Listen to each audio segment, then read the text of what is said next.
আসসালামু আলাইকুম। আশা করি সবাই ভালো আছেন। আজ চলে এলাম ভেজিটেবলের একটি রেসিপি নিয়ে। হয়তোবা অনেকেরই জানা আছে, আর যারা জানেন না আজকের আমার এই রেসিপিটি তাদের জন্য।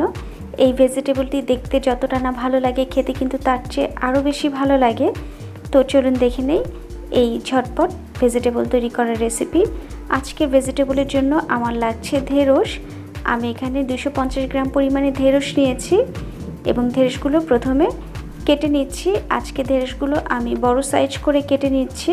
ঢেঁড়সগুলো আমি মাছ বরাবর কেটে 2 টুকরো করে নিয়েছি। ঢেঁড়স কিন্তু ভাজিও ভালো লাগে, তবে এভাবে করে দেখবেন, আশা করি ভালো লাগবে। আমার সবগুলো ঢেঁড়স কাটা হয়ে গেছে। এবার লাগছে একটি আলুও আমি একটু লম্বাটে সাইজ করে কেটে নিচ্ছি। এখানে আমি একটি মিডিয়াম সাইজের আলু নিয়েছি এবং আলুগুলো পাতলা করে লম্বাটে সাইজ করে কেটে নিয়েছি।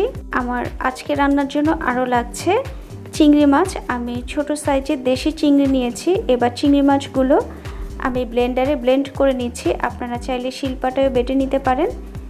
আমি ব্লেন্ডারটি ধুয়ে সামান্য পানিও দিয়ে নিচ্ছি। যেহেতু রান্নায় পানি লাগবে, তাই এই পানি দিলে কোনো সমস্যাই হবে না। এবার চলে যাচ্ছি রান্নায়। আজকে রান্নায়ও আমি সরিষার তেল ব্যবহার করছি, আপনারা যে কোনো কুকিং অয়েলই ব্যবহার করতে পারেন। এবার দিয়ে দিচ্ছি পেঁয়াজ কুচি, আরও লাগছে রসুন। আমি এখানে 1 টেবিল চামচ পরিমাণে রসুন দিয়েছি।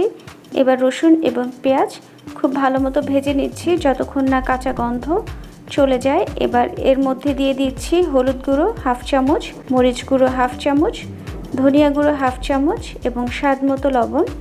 এবার খুব সামান্য পানি দিয়ে আমি মশলাটা খুব ভালো মতো কষিয়ে নিচ্ছি। আমি বরাবরই বলি, যে কোনো রান্নায় মশলা খুব ভালো মতো কষাতে হয়। এবার দিয়ে দিচ্ছি চিংড়ি মাছের পেস্ট। আস্ত চিংড়ি মাছের পরিবর্তে এভাবে চিংড়ি মাছের পেস্ট দিয়ে এই ঢেঁড়সের রান্নাটি খেয়ে দেখবেন, আশা করি ভালো লাগবে। এবার দিয়ে দিচ্ছি আলু যেহেতু সিদ্ধ হতে একটু সময় লাগে, এই কারণে আমি আলুটি আগে দিয়েছি। আমার মনে হচ্ছে তেল সামান্য অ্যাড করতে হবে, এই কারণে আমি সামান্য তেল অ্যাড করে দিচ্ছি। এবার আলু সিদ্ধ হওয়ার জন্য আমি ঢেকে রান্না করছি 5 মিনিট। আলুগুলো অলরেডি 50% সিদ্ধ হয়ে গেছে। এবার আমি দিয়ে দিচ্ছি ঢেঁড়স।